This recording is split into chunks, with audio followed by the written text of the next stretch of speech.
Well, the healthcare sector strike has been marred by violence, intimidation and, of course, disruption of services. Several organizations have slammed the acts that reportedly led to 4 people dying and prevented operations being performed. Let's discuss this further. We're joined by Dr. Ernest Kenoshi, who is the chairperson of the Office of Health Standards Compliance. Thank you so much for joining us, Doctor. Let's start by saying that, the Nahau strike, of course, it has been marred by violence. 4 people, like we heard, of course, unfortunately died because of a, direct result of the strike. Let's first start with you as an organization. How do you feel and how concerned are you about the strike?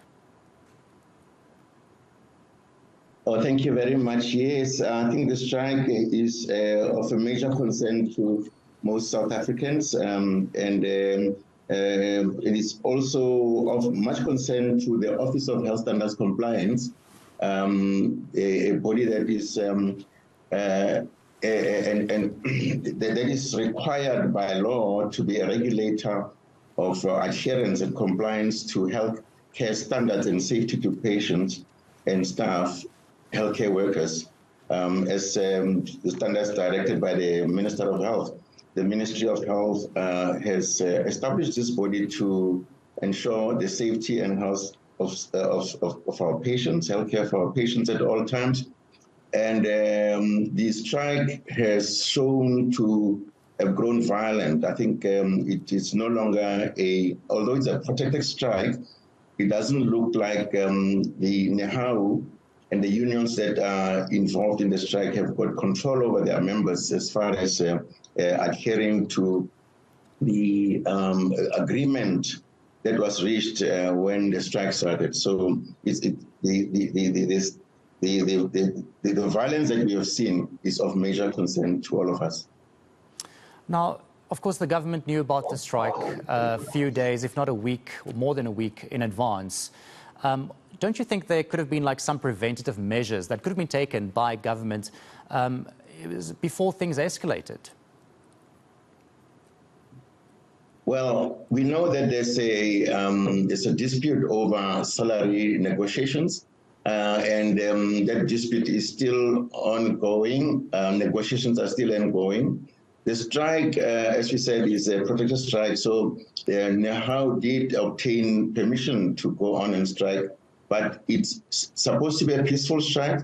It's supposed to be a strike that does not involve services. We know that health care is an essential service in the country, and there's an agreement between government and the unions that in the case of health care, minimum staffing is required. In other words, the union agrees that there should be staff who take care of patients who are admitted and those that are coming as outpatient patients to other clinics or hospitals, and that agreement doesn't seem to be adhered to by some of the members of Nahau.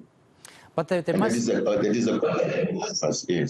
must surely still be some sort of, preventative measures that can be taken, because we should also learn from history, from previous strikes that have happened where similar situations have occurred. And we should learn from those scenarios and maybe then have these preventative measures in place as a government, as a Department of Health, and just, on standby, have medical staff on standby so that those that do go on strike can be there to assist and also help those who are in need and need medical care. Yes, government always has contingency measures that it can take. They've got the option of involving South African Military Health Services, a division of the South African Defence Force, that can be called in if and when the Minister of Health and the Minister of Defence agree to call them in.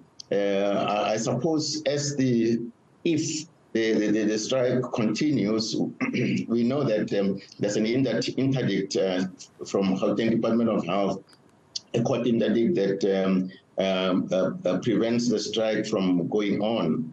But we also know that NEHAU has appealed, and the appeal is being heard on Monday.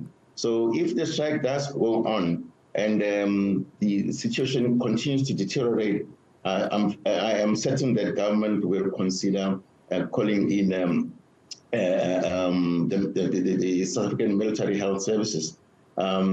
We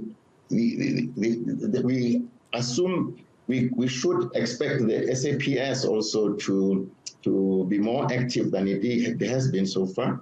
We hope that they will prevent acts of lawlessness. We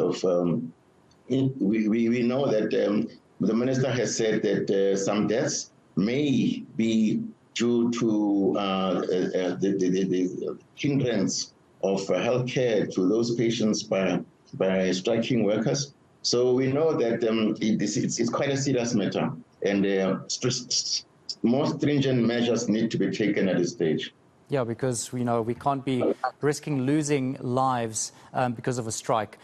Let's go into something a bit more general. Let's talk about the general state of the country's healthcare system. We've seen so many reports in the last few months or year about South Africa's health crisis. In your view, how would you say, where do you say we are on the scale as a country when it comes to our healthcare sector? We're at a stage where we need to really build on our experiences. It's not an easy area to improve to the standards that are desirable and the standards that have been that are there. And as part of a regulation, the Department of Health did publish regulations in 2012, 2013 that govern the healthcare standards, where they should be. And the OHCC is working with the National Department of Health, but also with the Provincial Department of Health and the private healthcare sector to ensure that those standards are kept. Those standards refer to the structures, the health establishments, the hospitals themselves, the clinics, how they should be, and not only safety and cleanliness, but also the entire healthcare of the safety of healthcare in the country. We are not there yet. Strides have been, there have been improvements, there have been advances, but we still need to ensure that the patients don't wait too long. Safety of patients who come to our institutions. We know that there is more demand than the facilities that are currently available. The increase in population of the country, I think, is of concern, but also the fact that the healthcare sector, especially the public health sector, is not able to accommodate each and everyone who needs help. We know that the private healthcare sector is available. It may not be affordable for a majority of our population, and including people who come from our neighboring African countries and elsewhere. So the public health sector is burdened, but there are plans, and we hope that those plans will be carried out to improve both district health services at primary healthcare level, the clinics, but also at hospital level as well. Yeah.